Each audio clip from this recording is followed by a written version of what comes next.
There's something in the air this Rugby Championship, and today we're looking at the reformed Wallabies who've managed to chalk up 3 wins on the trot. The Wallabies have looked completely different across their first 3 games under Joe Schmidt. To be fair, it was against Wales and Georgia, so it doesn't have me sort of going around gloating to my mates about how well the Wallabies are going, but it's better. It's better. There's been some pretty instant changes to the Wallabies playstyle. We have a team of workers, a forward pack that spends more time on their feet than lying on the ground.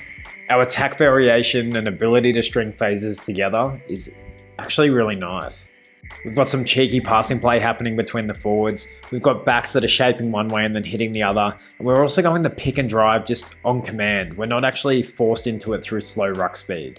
What's really noticeable at the moment though is the way we're trying to own the transitions. And what I mean by that is turning defense into attack or attack into defense.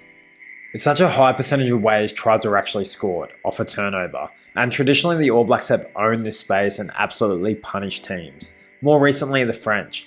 I think it's some crazy number like over 20% of tries are scored off turnovers, but a try here or there really does go a long way to the end result. We've also just found a way better balance with our attack. Well, that's what I'm seeing. Under Eddie Jones, everything was like right angles. We're either going dead straight or crabbing sideways.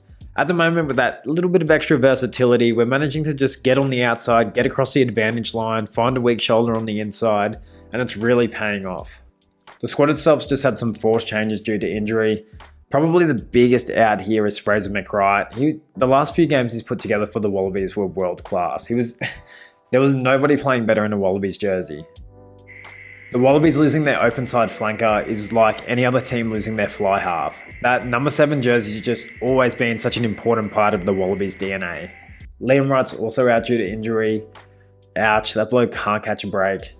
Rima and Tizano have the hard job of plugging those holes. The biggest inclusions, well, the most exciting for me as a Wallabies fan, Marika Korombete, the king, he's back from Japan, the Wallabies' best player over the last 5 years, and Corey Toole straight off the plane from Paris. I really hope we get to see these two take the field together. Corey Toole's sheer speed is something that can really be taken advantage of with the way Joe Schmidt's men are playing at the moment. We still have this one small issue with the squad, and we're going to need all of Schmidt's experience working with Sexton for a decade, working with Maunga, working with Barrett, to really rub off on our number 10s and find someone who can control a game from start to finish. Now the question you're probably wondering, do I think the Wallabies can upset the Springboks? Probably not. Maybe. Both teams are at complete different stages. You got the Springboks, World Cup champions. Big power game through the middle that allows them to get on the outside of every team. Huge on the set piece. Coming off a series against Ireland, so they've had much better prep. Then you have the Wallabies. New coach, looking to rebuild, trying to form some kind of team identity, and you can imagine they're probably pretty fragile when the going gets tough.